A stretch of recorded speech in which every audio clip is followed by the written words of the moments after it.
Olá, pessoal. Estamos aqui mais uma vez hoje com o nosso podcast da Onco Express Talks. E hoje vamos receber uma pessoa muito legal, uma pessoa que eu conheço há muito tempo, quase de criança, né? Fui amigo, muito amigo, sou amigo do pai dela, trabalhei muitos anos. E hoje eu estou aqui com a doutora Gisele. Olá, tudo bem? É um prazer estar aqui com vocês. Prazer é meu, eu fiquei muito contente de ter aceitado o convite para vir participar. Obrigada pelo convite, viu? É um prazer. Legal.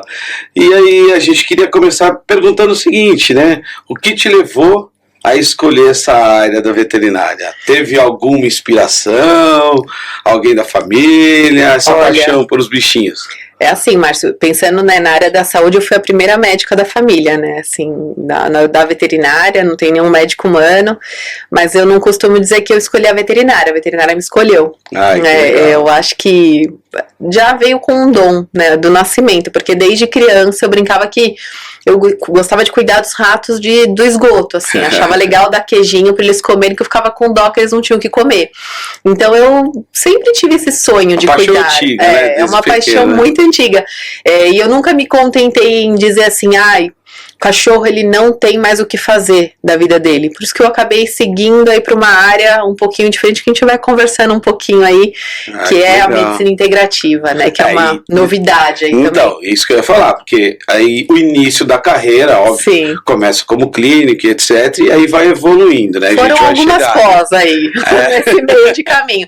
Mas desde sempre, assim, eu saí do colégio já crente que eu queria ir pra veterinária, né? Eu nunca passou pela minha cabeça, eu vou tentar outra coisa. Eu sempre falei, com os animais que eu quero desenvolver minha vida aí e promover, né, cura, bem-estar pra eles, e foi por esse caminho que eu segui mesmo. Legal. E a gente percebe que nesse passar desses anos aí de formação sua, o pet virou uma extensão da família, né? Virou. Hoje, assim, é um segmento que a gente fala comercialmente, mas humanizado é uma pessoa da família que está ali o tempo inteiro, né? Até a gente percebeu que até muita coisa na legislação teve que ser alterada, a questão de condomínios, né, que a gente percebeu que teve que alterar, tem aceitação, lógico, tem um limite também de animais, barulho, tem as regras, mas foram impostos por conta de todo mundo querer ter um animalzinho, demanda, né?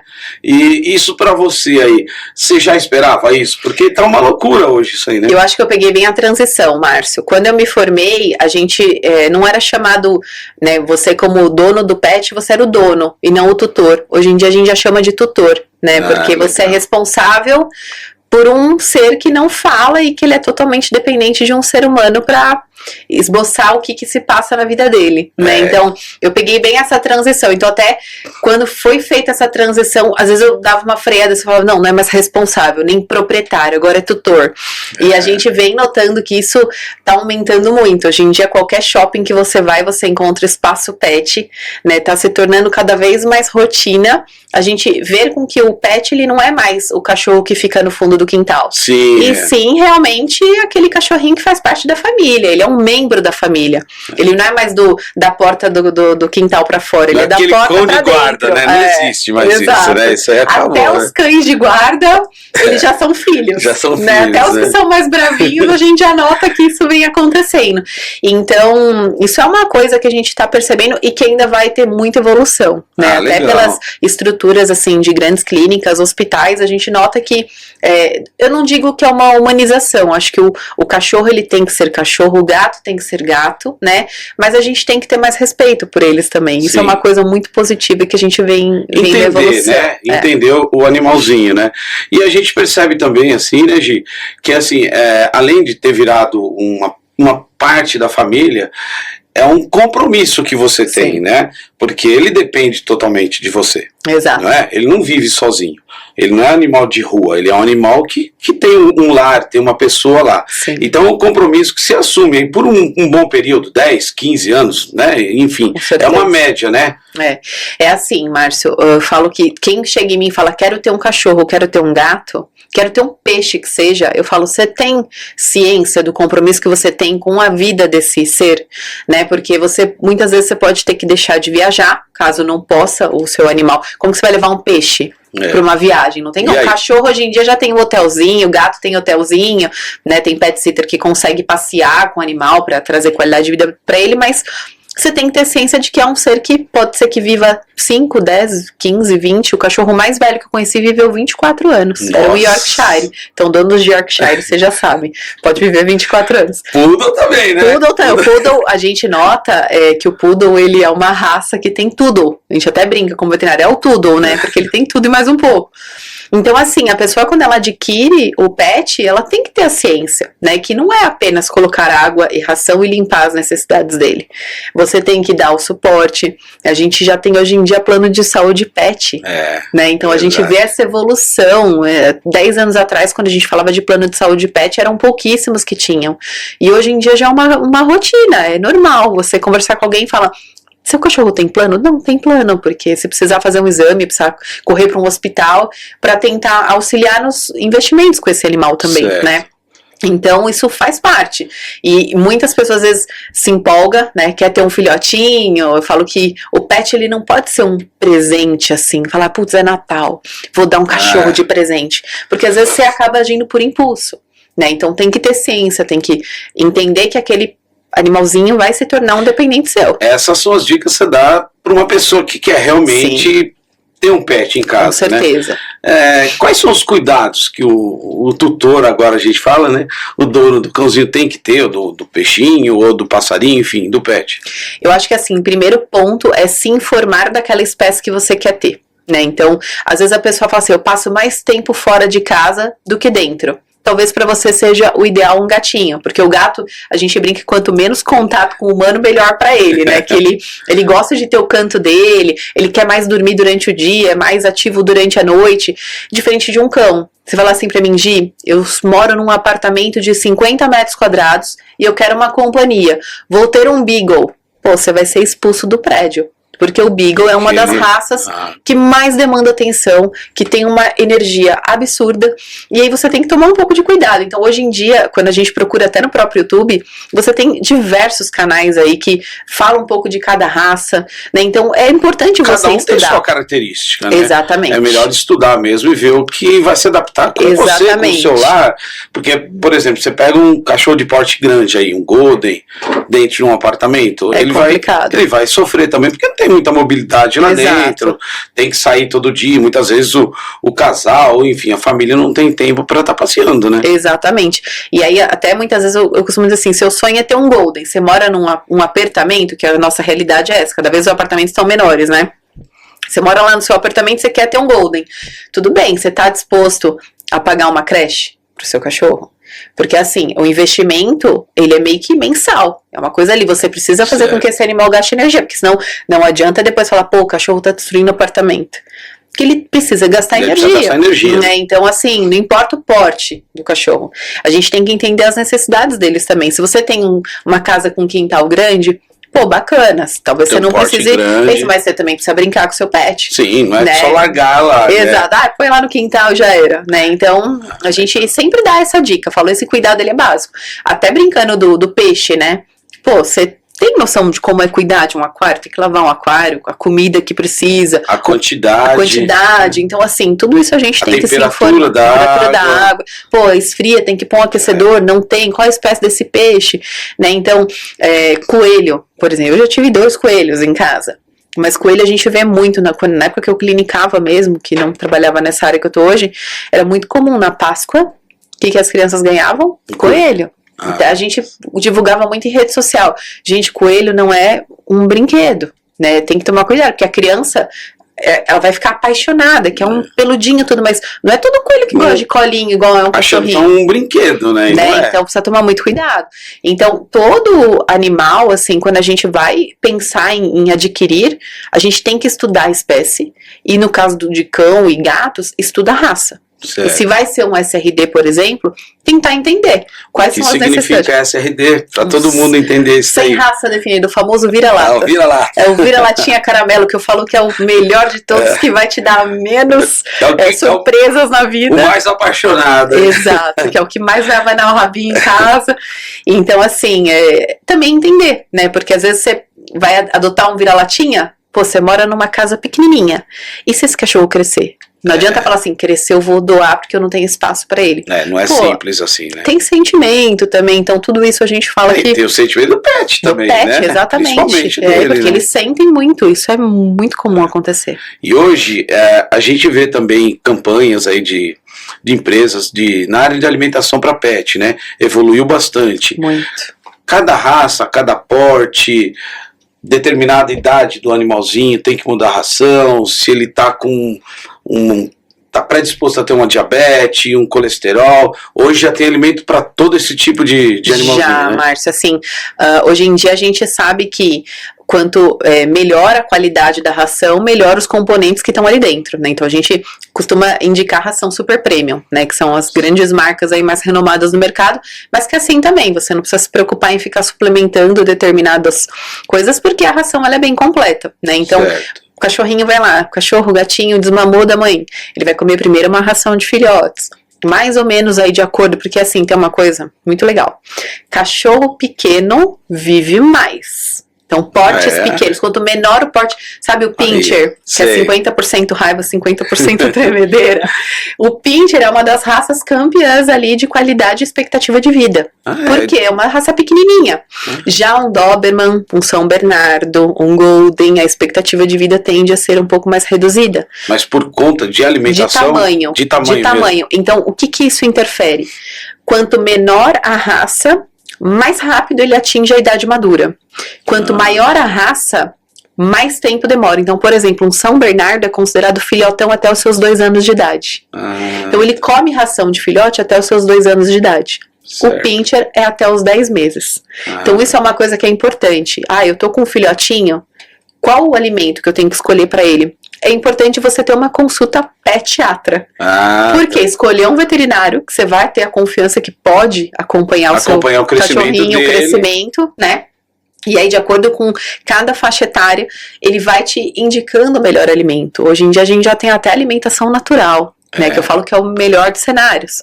Mas que não é resto de comida, né? Não é aquela comida, sobrou a comida da família, do fundo da panela, dá pro pet. Não, a gente sabe que tem que ter uma suplementação adequada para esse pet também, caso ele vá comer comida natural. Então, aí você falou, é importante isso aí também. A comida natural, a sobra de comida, como você disse, mas vamos imaginar um arroz, um legumes, uma carne, um frango, assim, ele também pode comer. Pode. O que a gente costuma dizer assim, tomar cuidado com o resto de alimento, resto assim, né? Uma comidinha da sobra, né, da família. Por exemplo, o que a gente costuma temperar o arroz? Alho e cebola. O cão, ele já não pode, por exemplo, comer cebola em grande quantidade. Então a gente normalmente assim, a gente não fala que o ideal mesmo é que o cão não coma cebola. Mas é tóxico pra ele? Ela causa como se fosse uma toxicidade e pode gerar anemia pro cachorro. Tá, então, importante. às vezes o cachorro come... toda vez que sobrou aquele arrozinho lá, dá pro cachorro. E aí vai fazer um check-up e descobre que o paciente tem uma anemia. Aí você vai investigar, você fala, não é nenhuma anemia patológica, tem uma doença, tem um câncer, uma coisa do tipo. Alimentar mesmo. Alimentar. Você muda a dieta, consequentemente ele vai melhorar, né? Então, a gente tem que tomar um pouco de cuidado, porque não é todo alimento que a gente pode dar pro nosso cachorro. Certo. Por exemplo, quando a gente fala de fruta, tem frutas que são tóxicas. Uma que é clássica, que o pessoal fala, é pequenininho, vou dar pro meu cachorro comer. Uva. Nossa. A uva, ela pode causar doença renal, pode paralisar o rim do cachorro. Caramba. Então, assim, quantas vezes a gente tá comendo uvinha, dá uma uvinha. Não sabe, natural. Tá com vontade, tá olhando, vou você dar um entendeu? pouquinho, Fala, né? é uma fruta. Você fala, poxa, o que uma uva vai causar? Dependendo se é o pincher, como a gente falou que é pequenininho, pra ele já é muita coisa, né? Então, assim, o pessoal tem muita consciência, eu sei que eu não posso dar o chocolate pro meu cachorro. Mas fruta pode, vai lá e dá uva. E causa a mesma intoxicação que pode ser fatal. Chocolate é claro, todo mundo fala, né? Chocolate é um veneno, né? A gente até brinca que na Páscoa não dê chocolate pro seu cachorro, dê pro veterinário, porque eles não podem comer de jeito nenhum. Quanto mais amargo é o chocolate, mais tóxico fica pro cachorro também. Caramba. Exatamente. É legal. E um detalhe também, né, Gi? Desde o início do nascimento até a fase adulta, enfim, é muito importante a vacinação, né? Sim. Desde as primeiras e, consequentemente, as semestrais, anuais, essas vacinações, o médico ele vai acompanhando, ele vai informando e vai datando, e o tutor vai sempre levando para dar as vacinas, né? Exato. Quando eles são filhotinhos, a gente costuma dizer que tem aquela janela imunológica, igual a gente quando é bebê. Né, você tem uma caderneta de vacinas de um filhote totalmente diferente de um cachorro adulto. Porque enquanto é filhote, ele precisa tomar lá a sua vacina, famosa V8, V10, que pega todas as viroses, vai prevenir também leptospirose, sinomose, parvovirose, que são as doenças mais importantes, assim, de caráter infeccioso. E é comum, né, isso daí, né, muito comum. Muito comum. Pra assim, a gente fala, todo cachorro precisa tomar vacina quando filhotinho e fazer o reforço certinho quando adulto, ainda acontece muita falha vacinal. Né? Ou seja, por exemplo, um cachorro que às vezes tem uma doença ao longo da vida adulta, às vezes ele já não pode mais tomar vacina, e aí às vezes tem contato com essas doenças de caráter viral. Então, quando é filhotinho, a gente fala, olha, tem que acompanhar muito de perto. Quando completa 4 meses, cão ou gato, ele tem que tomar vacina antirrábica, é obrigatório. Aqui no Brasil é uma vez por ano. É isso que eu ia falar, aqui no Brasil é uma vez por ano. Eu sei que existem outros países que já, por exemplo, a vacina antirrábica, acho que no Canadá é a cada 3 anos. Eles permitem isso, né? Então, aí depende de qual país você vai visitar. Por exemplo, minha irmã mora fora, lá em Viena também. Tem que ser feito a cada ano. Se ela vai transportar, ela tem que fazer a vacina antirrábica, fazer uma titulação para comprovar que o cachorro não tem raiva para poder ser transportado de um país para o outro. Isso é importante, né? Muito. Aí você falou numa coisa importante, né? A gente teve um caso recente, não me recordo o nome agora do pet, que foi viajar e teve problema na companhia aérea. Infelizmente aconteceu esse fato, mas de lá para cá também as companhias aéreas fizeram as mudanças necessárias, né? Exato. E hoje me parece que até o pet até está podendo, dependendo do porte, viajar junto com o tutor, né? Depende do porte dele e do peso, do peso também. Agora sim, eu tenho colegas que já conseguiram embarcar pitbull na cabine do avião. Né, porque tinha um caráter de, como se fosse uma dependência emocional desse cão, e ela falou, olha, eu não consigo despachar o meu cachorro como uma bagagem. E aí ela conseguiu um laudo médico que comprovava essa dependência psicológica, e o cão viajou com ela na cabine aérea. Isso é importante, né? Muito importante. É importante, muito. Até porque assim, tem o custo normal que ele vai pagar, é óbvio, mas tem essa parte emocional do pet, né? Se ele não pode, ele tem que acompanhar o dono do cachorro. Exato, né? E aí depois que aconteceu isso, e não foi a primeira vez, né, que a gente sabe. É, verdade. Esse tomou uma dimensão muito grande, né? Foi muito emotivo, a imprensa foi atrás, né? A gente viu assim que o pessoal ficou. Hoje em dia, para vocês terem ideia, já tem empresas que, vamos supor, você quer ir viajar para o exterior e você quer levar o seu pet, você tem empresas que ele faz toda a burocracia para você de como embarcar. Quais são as vacinas que tem que tomar, os documentos necessários. Então, assim, porque não é um documento simples, vai lá no veterinário, só pega um atestado de saúde e embarca. Não, tem toda uma burocracia. Então, a dica que eu dou é assim, você pretende viajar com o seu pet, não é só, às vezes, as vacinas que a gente costuma fazer aqui no Brasil. Procura essas empresas, ou procura até o veterinário que está acostumado já de acompanhar a família, e pergunta, fala, olha, eu quero embarcar, sei lá, para o Japão. Quais as vacinas que o meu cachorro tem que tomar? Porque às vezes não é uma doença endêmica no Brasil. No Brasil. Mas lá fora é, assim, né? Como vice-versa, né? Ô, doutora, vamos falar agora de castração, né?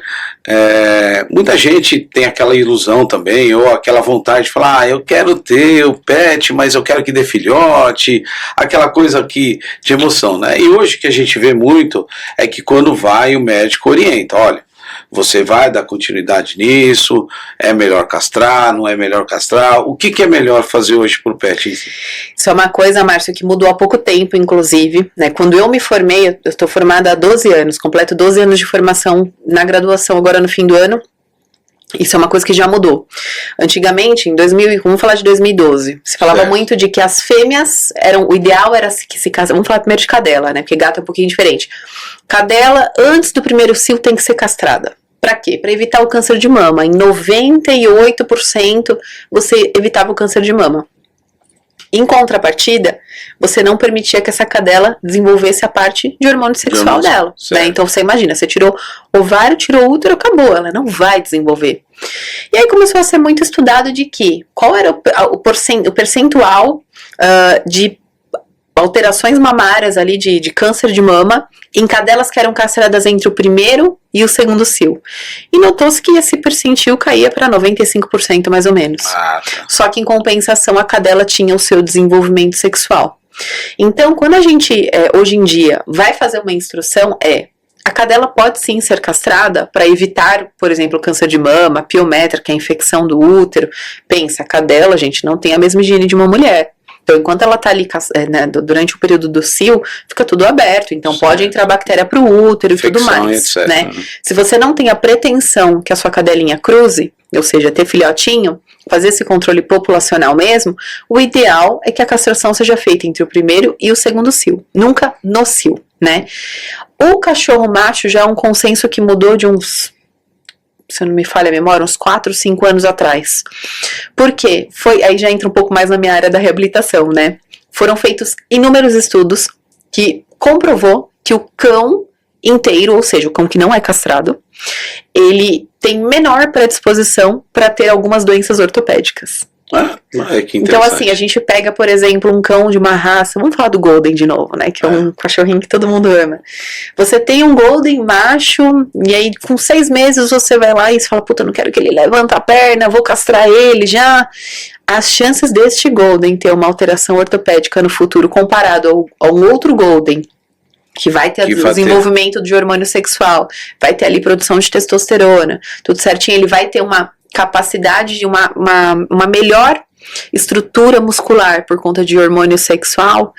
Com certeza o Golden que foi castrado, macho, com 6 meses vai ter mais doenças ortopédicas do que o outro. Então, assim, o cachorro macho, o que a gente dá até na rotina da nossa reabilitação? Eu falo, gente, você vai ter um machinho.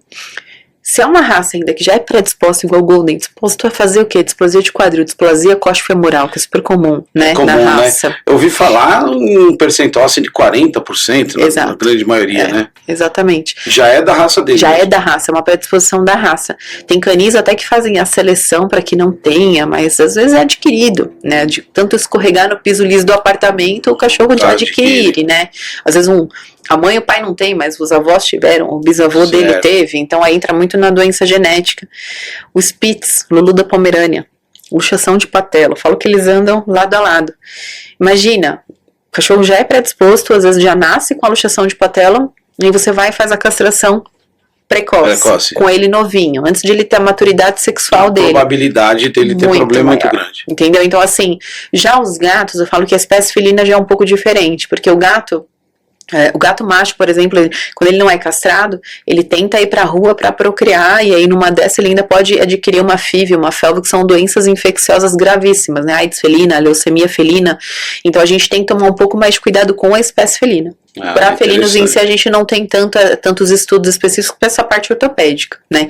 O gato ele tem mais predisposição a ter artrose quando fica velhinho, né? Então acima de 12 anos, 90% dos gatos vão ter artrose, mas não tem nenhum estudo assim, ao meu conhecimento, eu acredito que não nada específico, de você falar assim, o gato quando ele castrou jovem, ele vai ter mais osteoartrose. Porque 90% já vai ter acima de 12 anos, entendeu? É normal já, né? É normal. E a fêmea, imagina, a gatinha, ela pode entrar no cio várias vezes ao ano. Não é diferente da cadela que entra no cio 2 vezes no ano, cada 6 meses. A gatinha, de tempos, a gente vê muito gato, né, toda hora dando cria, assim. Até falar tem um período curtíssimo. Já pode ter. Ela se recupera, às vezes os filhotinhos estão com 30 dias de vida e ela já tá lá cruzando de novo. E detalhe, já ouvi falar, não sei, você pode confirmar.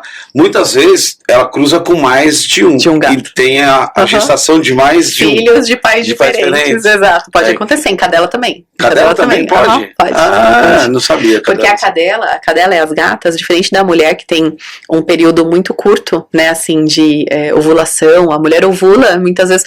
Se o homem for premiado, ele é pai de gêmeos, trigêmeos, né, e assim vai. No mundo dos animais é muito mais comum. Então, assim, a maioria deles são gêmeos, trigêmeos, só que são placentinhas separadas. Eles ficam, os filhotinhos nascem diferentes, né? Mas, por exemplo, a cadela, ela tem uma ovulação, né, ela ovula várias vezes. Então, se ela cruzar com um cachorrinho hoje e cruzar com outro amanhã, vai ter acontecer. filhotinho diferente e não vai saber. A não ser que você faça um teste de leve lá no programa do Ratinho. E aí vai saber quem é o pai, né? Aí vai saber quem é o pai. Vai ser às vezes 2, 3 machos. Pode acontecer, e de gato também. E gata no cio, elas gritam. Elas gritam. Essa parte eu não sei se pode falar que é polêmica. Pode falar, claro. Então bora. O pênis do gato macho, ele tem várias pontinhas. Então, no momento que eles estão cruzando, a hora que tem, né, ali o ato sexual, o gato, ele causa uma sensação dolorosa na gata. Isso faz com que ela ovule.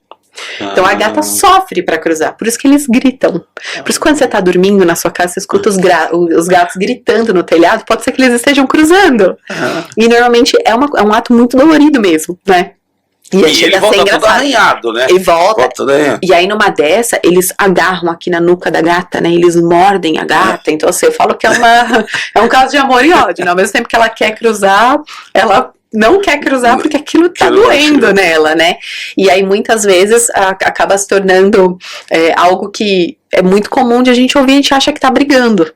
Fala assim, pô, os gatos estão brigando no telhado, não é briga, é uma briga diferente, né? Ali que eles estão curtindo, né? Então, e aí é por isso que a gente fala, a gata, você tem acesso à rua, tem que tomar muito cuidado. Muito cuidado. Muito cuidado, porque numa dessa, ela cruza com um gato da rua de baixo, que você nem sabe onde que tá. Às vezes tem uma doença infecciosa, né? Uma FIV, uma FeLV, que é importantíssimo você fazer esse controle. E aí sua gata volta doente. Volta doente, prenha e doente. Né? Então é bem delicado. A gata castrada, ou gato, macho ou fêmea, eles tendem a não sair muito pra rua. Porque o gato, assim, ele é solto, né? Ele é livre, né? O cachorro nem tanto, mas o gato, ele tem vida própria, né? Por isso que eu falei até brincando, né? Que você tem um apartamento pequeno, é melhor o gato, porque o gato ele não curte muito essa interação. Lógico que tem suas exceções, né? Certo. A gente já teve um gato comunitário lá na nossa rua, que o gato ele era de um vizinho da rua de trás, mas ia na minha casa pra comer e pra brincar. Ele gostava do contato humano, né? Agora a gente tem que tomar um pouco de cuidado no sentido de gato com vida livre, as chances de ele ter essas doenças virais é muito maior. Então o mundo ideal, teu gato é domesticado, ele é teu, ter lá a casa inteira. Porque se você deixar ele com vida livre, mesmo castrado, às vezes ele quer arrumar briga na rua. Na rua, né? Então, assim, é lógico, a castração não é um ato de falar, putz, vou castrar, ele não vai mais se interessar em ir pra rua. Eles querem. Porque ele tem, dele já isso, né? Esse instinto dele, né? Gostam de olhar do alto, então ficar num telhado, olhar tudo de cima, eles gostam disso, são caçadores, né?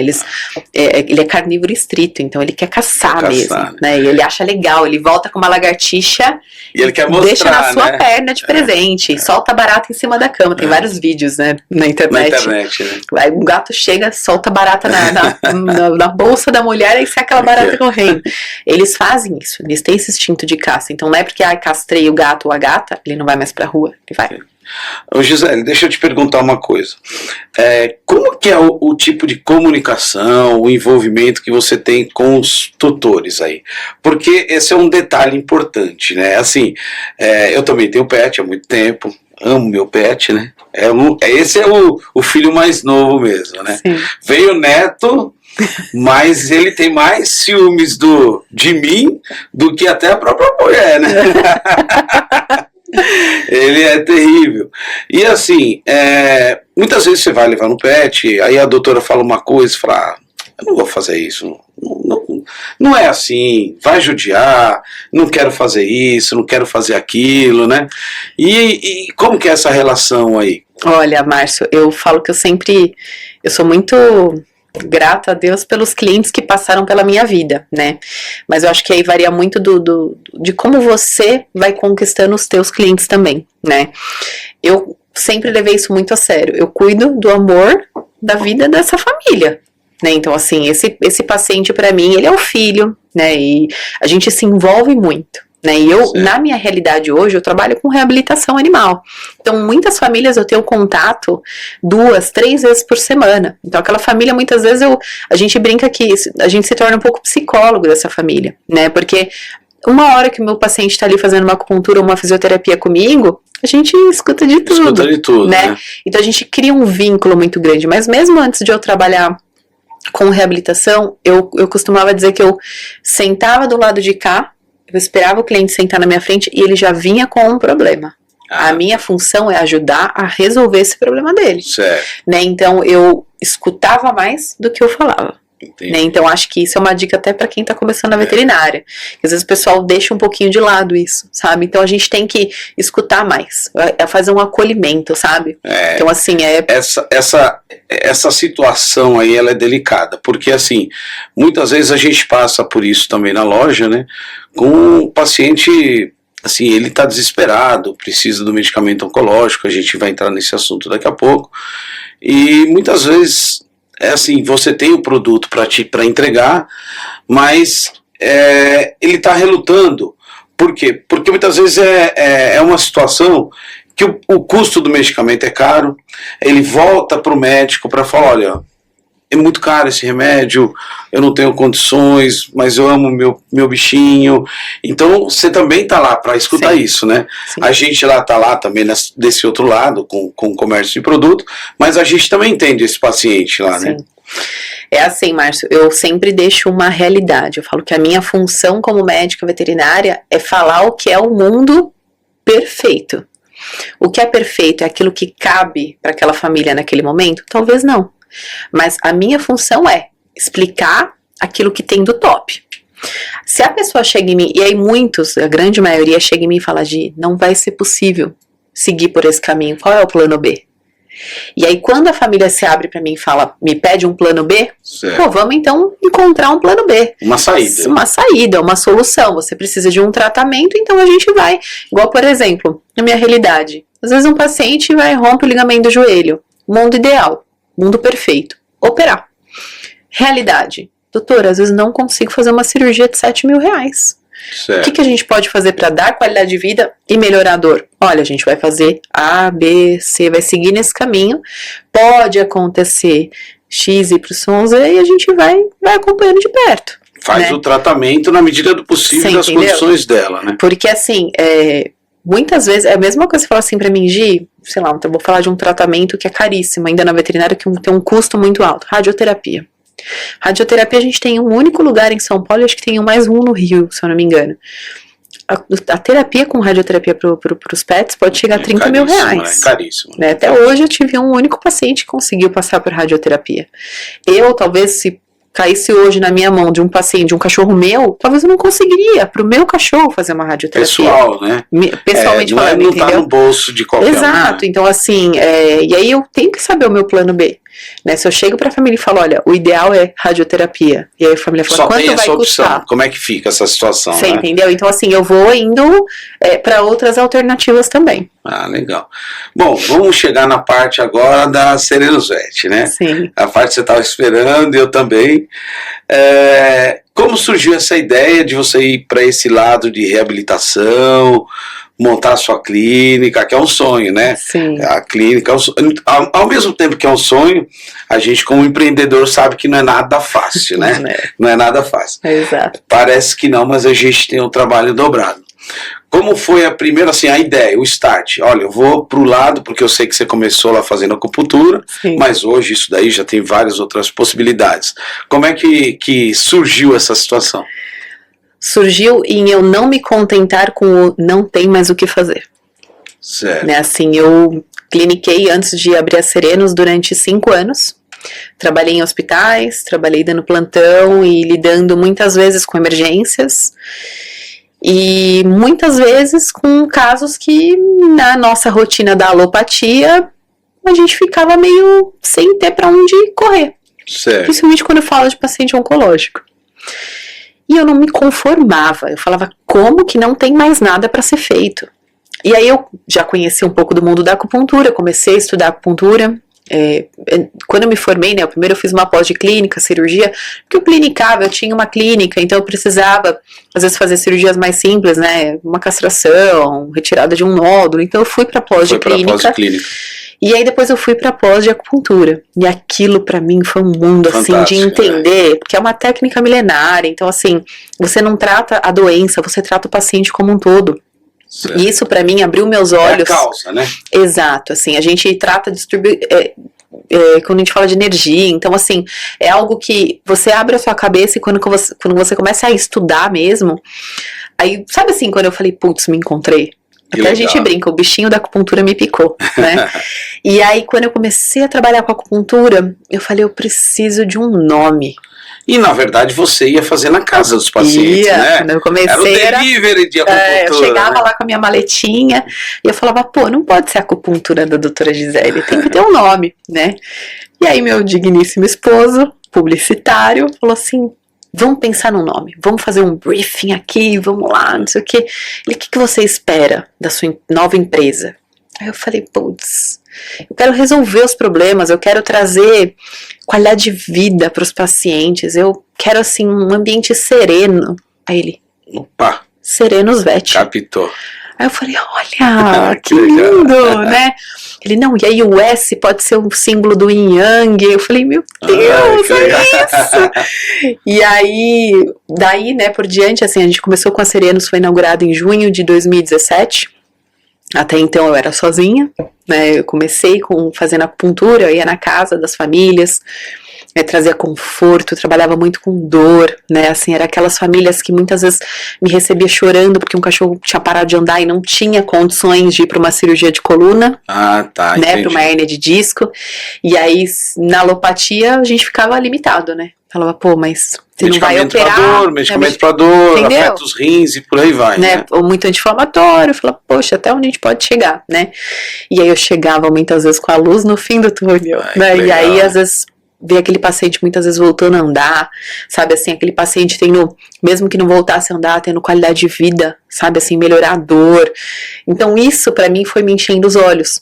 Foi quando eu comecei a sentir falta de trabalhar com técnicas que melhoravam a qualidade do músculo do paciente, fisioterapia, né? Ah, E aí foi quando eu comecei um curso, em 2017 mesmo, de fisioterapia. E aí fiz um curso que durou 2 anos, e assim, logo no início desse curso já comecei a fazer alguns investimentos de alguns equipamentos que fazia sentido, né, ter para Certo. trabalhar com a físio. E aí assim, os casos que já estavam dando certo com a acupuntura, a cereja do bolo veio e aí comecei a juntar com a fisioterapia. Né, então foram assim, os 2 primeiros anos eu digo que foi quando me encheu os olhos, aí eu comecei a realmente entender um pouco mais do que era o mundo da reabilitação, né, e aí eu juntava o paciente com dor, a família desesperada, Nossa, e que ter as legal, Serenos, isso era tão satisfatório, e como é até hoje, né, eu falo que cada família que entra na clínica, a gente tem que acolher, né, um acolhimento mútuo, né, tanto da Certo. família com a nossa equipe, e da gente com essa família, né? Em 2018, fiquei grávida do meu filho, e aí a gente, falei, poxa vida, não vou parar de trabalhar, foi quando eu comecei a ampliar a equipe, né? Comecei a ter braços, e logo depois que eu tive Leandro, então meu filho tá com 5 anos hoje, 5 anos. e ele desde sempre, graças a meu pai, me acompanhava nos atendimentos com 3 meses de idade, ele ia junto Bom, na com meus barriga clientes. ele ia, né? Meus clientes que estão me assistindo vão saber disso. Então, muitos seguraram o Leandro no colo para eu poder agulhar os pacientes, trabalhar com a físio nos pacientes.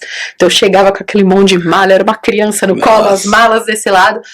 E aí, a gente começou a sentir falta de ter um espaço físico para comprar um equipamento que geraria mais possibilidades terapêuticas, Certo. que era uma hidroesteira. Ah, Porque tudo que a gente faz na físio, na acupuntura, eu boto numa mala e levo. Agora, um tanque de hidroesteira, então imaginem que é uma esteira de academia explica dentro melhor de um para todo mundo tanque, entender qual que dentro de um tanque com água quente. Então, um tanque gigantesco que a gente aquece essa água, né? Certo. E aí o paciente faz exercício embaixo da água. Como se fosse uma hidroginástica. Tipo uma hidroginástica para eles. Então, isso para paciente que é pós-operatório, às vezes um cachorrinho que operou um joelho e ele não apoia essa pata no chão. Então, esse equipamento ele trouxe mais. E conforme foi aumentando, né, a demanda de pacientes, eu falava, poxa, eu não tenho hidro, eu tenho que encaminhar. Então, na hora que tá chegando no Aí você desfecho usava do um tratamento. terceiro para fazer essa parte do tratamento. Usava, eu tinha uma super parceira minha, que é a doutora Miriam, que me ajudou muito com muitos pacientes. Certo. Miriam, beijo, vou mandar esse vídeo pra ela assistir também. E a Mi foi uma querida, assim, ela me ajudou muito e ela me inspirou, né, em crescer. Legal. Porque eu falo que você sair do atendimento domiciliar e partir para você ter um ponto físico, porque aí já começa, né, Sim, já um uma investimento grandeza, diferente, né? Outro porte. E aí fizemos esse investimento, né? E aí foi dando muito certo. E hoje, assim, eu brinco que a hidroesteira ela é o nosso plus, né? Então hoje eu recebo colegas que assim Que como te eu lá atrás, utiliza o espaço também. entendeu? Porque assim, ó, já faço físio, já faço acupuntura, só preciso que faça hidro, posso mandar pra você aí? Eu falo, bora, vamos trabalhar junto, né? Então, hoje assim, a nossa demanda é, hoje eu não clinico mais, não faço mais cirurgia, fico na físio, na acupuntura, reabilitação em si mesmo. E na ozonioterapia, né, que foi minha terceira e última especialização foi com ozonioterapia. E o que significa isso? Conta pra gente. A ozonioterapia, pensa que o gás do ozônio, né, quando ele é extraído ali de um cilindro de oxigênio, medicinal mesmo, ele é a quebra do oxigênio. Então, a gente usa muito a ozonioterapia para melhorar a qualidade do tecido que você está tratando. Então, seja por um processo inflamatório, uma queimadura, ponto de necrose, que a necrose é o quê? Falta de oxigênio, né? Quadros de dores crônicas, então uma hérnia de disco, muitas vezes uma inflamação ali a nível na medula mesmo, ali no sistema nervoso central, melhora da imunidade do paciente, né? Então a gente trabalha com a ozonioterapia como uma carta na manga mesmo. Às vezes a gente nota que o paciente na físio e na acupuntura parece que o tratamento dá uma empacada, aí você fala, pô, vou associar ozônio. O corpo tá precisando de um combustível extra. Aí é quando a gente inicia com as sessões de ozônio, né? Então, intercalando também com a hidro, com a acupuntura. Tudo. Eu falo que cada técnica ela tem que ser muito bem determinada. Isso é uma coisa que eu faço muito na minha rotina, Márcia, assim, é trabalhar cada paciente como uma forma única. Certo. Entender a situação dele. Eu não posso ter uma receita de bolo. Certo. Você entendeu? Você chegou pra mim, o teu cachorro não tem o mesmo problema, pode ter a mesma doença. Sim, a princípio pode ser a mesma doença, mas o tratamento pode ser alternativo. É diferente, né? Sim. Então assim, até quando falam assim pra mim, chega sem andar. Doutora, pelo amor de Deus, eu preciso saber quantas sessões pra voltar a andar. Eu falo, eu não posso te afirmar isso, eu não sou ele. Você entendeu? Já tive casos que voltou a andar com 2 sessões e já tive casos que o paciente não voltou a andar pelo grau que tinha de comprometimento nessa coluna, né? Então já tive pós-operatório de joelho que o cachorro apoiou a pata na primeira sessão e paciente que demorou 20 sessões para apoiar a pata. Então eu nunca posso afirmar. Nunca dá para saber, né? Cada paciente tem o seu tempo. Ainda mais dentro dessa medicina integrativa, né? Que a gente vai trabalhando um dia de cada vez. Certo. Né? Cada sessão e vai vendo a evolução. Às vezes é uma evolução pequena que o tutor pode achar, mas para ele está fazendo muita diferença, né? Exato. E como que você consegue detectar que esse pet está precisando de reabilitação? Porque assim, ele pode chegar lá com uma dor muscular. Sim. Pode estar com um nervo rompido, um ligamento, enfim. Como que você consegue detectar essa situação? Hoje a maioria dos pacientes que chegam pra gente, eles são encaminhados ou por ortopedistas, neurologistas ou pelo próprio clínico geral. Já né? indica serenos para fazer isso. A gente tem essa parceria porque o paciente chegou pra mim, eu ligo pro clínico e falo, oi amigo, tudo bem? Eu tô com o seu paciente aqui, fiz a consulta, obrigado, né, pelo encaminhamento. E a gente vai dar a sequência do jeitinho que eu vou te passar agora. E vou, cada sessão, ali a cada 3, 4 sessões, eu vou passando esses feedbacks pra eles também. Mas às vezes acontece, até como a Serenos está em alta aí na mídia, o pessoal vê no Instagram, através de influenciadores, fala, pô, meu cachorro acho que tem dor também, ó, e o veterinário nunca falou que existe acupuntura. Então, às vezes acontece desse tutor vir nos procurar por conta e pedir uma consulta mesmo. Olha, eu quero que você avalie porque o veterinário nunca falou nada sobre acupuntura. E aí, quando a gente às vezes solicita um exame, vê uma doença instalada, como por exemplo, displasia coxofemoral, o paciente às vezes tem dor, e quando a gente vai palpar músculo, a gente vê que os músculos estão implorando por tratamento, e aí isso a gente mostra pro tutor, a gente vira a tela do computador e fala, tá vendo, olha, aqui no quadril do seu cachorro tem uma artrose, ou o osso não tá encaixado como deveria. A físio vai, né, facilitar aqui todo esse processo de conter essa inflamação. A gente explica aparelho por aparelho que a gente vai usar para esse cachorro, o que é um laser, né, o que é o choquinho da fisioterapia, que todo mundo já conhece, alguém ou já fez, né? Fiz fisioterapia, botei um choquinho no joelho lá, o que isso faz? Né, então a gente sempre tenta deixar isso muito claro para as famílias. A pessoa normalmente sai da nossa consulta dizendo, quero fazer em mim. Você não atende humano? Põe uma salinha aqui para atender a gente também. A gente brinca, né? Não é? Relaxante. E nossos pacientes tutores, né? Já tiveram até cadeira de massagem a pedido deles. Então, assim, a gente cuida, né? Eu falo que muitas vezes, como eu falei, a família chega com um problema. A minha função é resolver esse problema.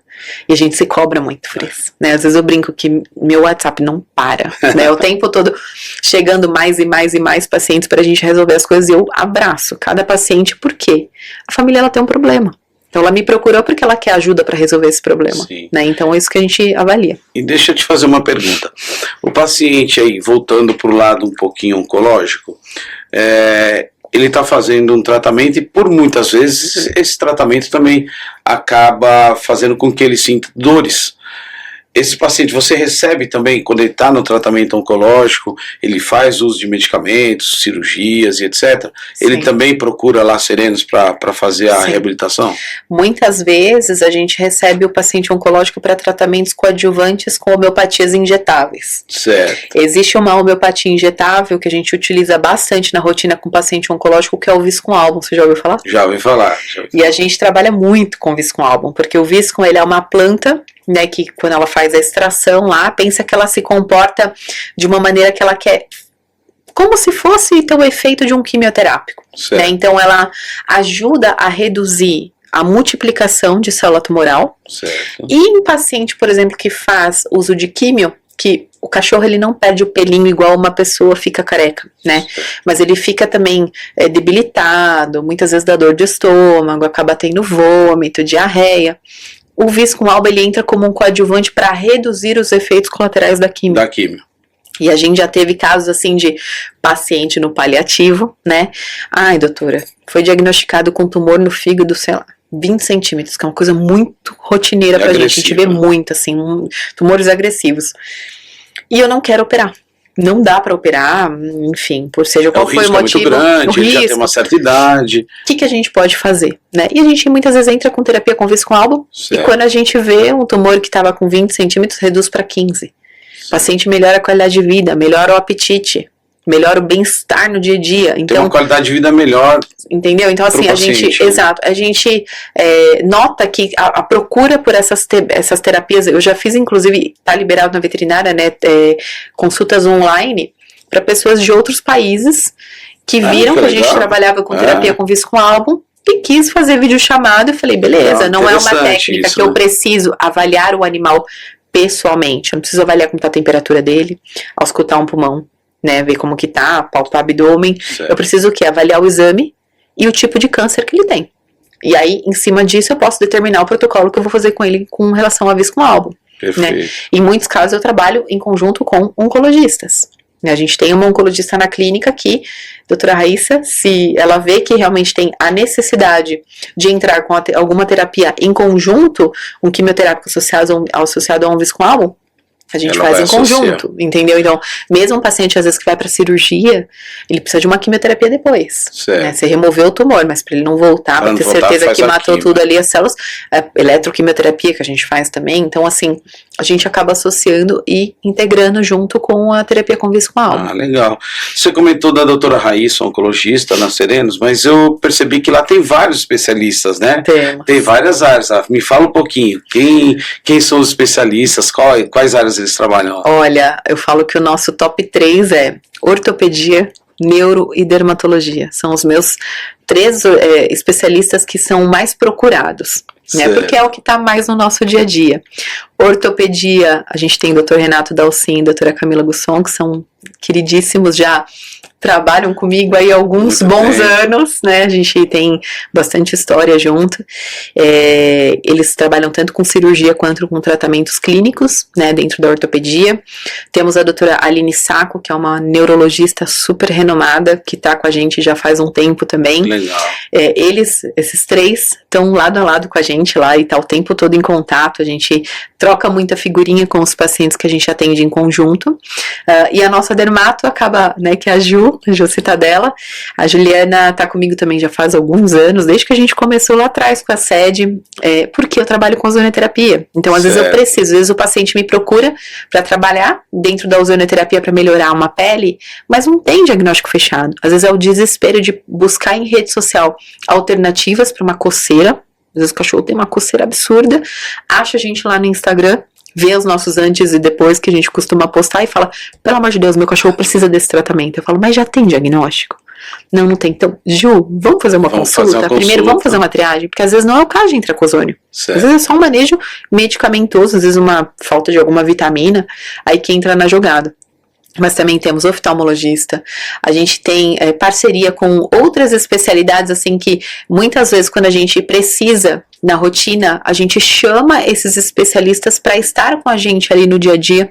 A própria oncologista, né, a doutora Raíssa, ela faz cirurgias reconstrutivas, então, às vezes o paciente que tem tumores gigantes, ela fez um caso ano passado com a gente que foi incrível, eu tive o prazer de acompanhar essa cirurgia de perto, porque eu achei incrível, assim, a técnica que ela usou, tira a pele de um lado, passa para o outro, então, nossa, assim, maravilhosa, né, e a gente tem nessa rotina, né, a gente já teve quiropraxista dentro da clínica que faz ajustes, né, de coluna, as terapias, né, de homeopatias injetáveis, florais de Bach, eu acho que toda a imensidão, né, cardiologia, a gente tem hoje uma imensidão de especialidades dentro da veterinária que eu acho que complementam o tratamento do clínico geral, né, o clínico geral, ele é a base. É o primeiro passo, né? É o primeiro passo. É aquele que a gente falou lá atrás, que quando você adquire o seu pet, é o seu petiatra. É o primeiro, né? Fascínio, etc. É assim, se o animal tem uma dorzinha de ouvido, é aquele cara que você vai ligar e falar, me ajuda aqui, preciso fazer uma consulta de rotina, fazer um exame laboratorial, né, importantíssimo, um check-up. Depois de 6 anos, mais ou menos, a gente recomenda, né, que todo animal faça exames de sangue, ultrassom, pra ver como que tá, né, a saúde de uma maneira geral. E aí, quando a gente precisa de braços, a gente tem os especialistas, né, então isso é uma coisa que a gente costuma fazer, mas não é porque assim, eu tenho os meus lá, que eu não recebo de fora, né? Eu tenho professores meus que me encaminham para a gente reabilitar pacientes que operam com eles, então isso é muito satisfatório, né? Ver essa evolução deles é muito incrível, fantástico. É muito bacana. Então hoje a Serenos está com uma equipe de profissionais qualificados e grande, né? Tem bastante gente exatamente. Lá hoje, né? Nós somos hoje em 5 veterinários, né, da equipe da reabilitação, então a gente tem eu e mais uma veterinária que fica na rotina da clínica, da sede, e mais 3 veterinárias que auxiliam nesse tratamento volante que a gente chama, então a gente ainda atende domiciliar, porque a demanda além ainda de atender na clínica, também tem domicílio. Porque a demanda ainda é muito alta, né, Márcio? A gente tem pessoas às vezes que não tem carro, como que ela vai vir até nós? Ou às vezes é um cachorro que não anda, muito pesado, um cachorro de 40 quilos. Então ela precisa que a gente vá, né, até ela, né? Como eu falei, a única limitação é a hidroesteira, que a gente já pensou, a gente já até teve reunião com o dono da empresa lá que a gente tem a esteira e falou pra ele, e se a gente fizesse um caminhão, né, pra gente colocar uma hidroesteira móvel? Aí ele falou, olha, Gi, vocês não são os primeiros. Já tem gente e a gente viu que o investimento não daria muito certo, porque é muito caro, né? É um trampo. E é um investimento bem alto. Então, que eu vou não dando certo. Mas no futuro as coisas podem ter... Pode mudar. Quem sabe o dia, né? Quem sabe o dia. Fica o spoiler. E aí, mas hoje, assim, se é um paciente que tem real necessidade, porque, lógico, a hidro, ela é um braço dentro da fisioterapia. Certo. Mas não é assim, todo paciente precisa fazer hidroesteira. Não, dá pro... eu reabilitei, trabalhei durante 3 anos com reabilitação, reabilitei muito paciente, sem ter muitas vezes a hidroesteira, né? Não é todo mundo que topava levar fora. Então, assim, a gente... Mas ajuda muito, Ajuda. Né? Ajuda muito. Ajuda. Hoje mesmo a gente teve uma paciente lá que operou coluna, uma salsichinha, coisa mais linda, megzinha, começou a dar uns passinhos na hidro, né, assim, sem ter apoio nosso. Então a água, ela ajuda na flutuabilidade do corpo, sabe? É a coisa mais linda. Então a gente tem esses braços, né, os especialistas, nós somos em mais de 10 especialidades na clínica, que eventualmente alguém tem a procura daquele especialista, eu ligo pro especialista e falo, olha, como que tá a tua agenda? Preciso agendar um paciente, o tutor pode, sei lá, 10 horas da manhã na quinta-feira. E a gente vai casando a agenda, né? Os horários. No dia a dia, a gente atende com a hora marcada. Então, e você falou uma coisa legal, eu queria até que você passasse também quais são os horários de atendimento na clínica, para o pessoal também saber onde fica localizado, onde fica. A Serenos está localizada no Tatuapé, na Zona Leste, né, de São Paulo, a sede principal. E a gente tem mais alguns pontos de apoio de atendimento físicos em São Paulo. Tem um ponto aqui na Anália Franco, que é pertinho da nossa sede. Tem um ponto em Osasco também, dentro de um hospital veterinário. E uma clínica na Zona Sul, né? São pontos parceiros que a gente tem um profissional que vai até o hospital e as clínicas para poder prestar o atendimento. Na sede a gente trabalha das 8 às 18 horas de segunda a sexta e sábado sábado das 8 às 15 horas. Legal. A gente sempre atende com hora marcada, né? Porque eu costumo dizer que eu preciso de pelo menos 2 horas com uma primeira consulta, porque é o momento que eu vou conhecer meu paciente. Certo. E eu preciso de 1 hora, no mínimo, ali, pensando num paciente que vai para fazer uma sessão de físio, pelo menos 45 minutos na acupuntura. A sessão é no mínimo de 40 a 1 hora, né? Isso. A acupuntura dura um pouco menos, né? Em torno de 45 minutos, mas a fisioterapia pelo menos 1 hora, ainda mais se o paciente vai para hidro, a gente entrega ele sequinho, bonitinho, né? Então demanda um pouco mais de tempo mesmo.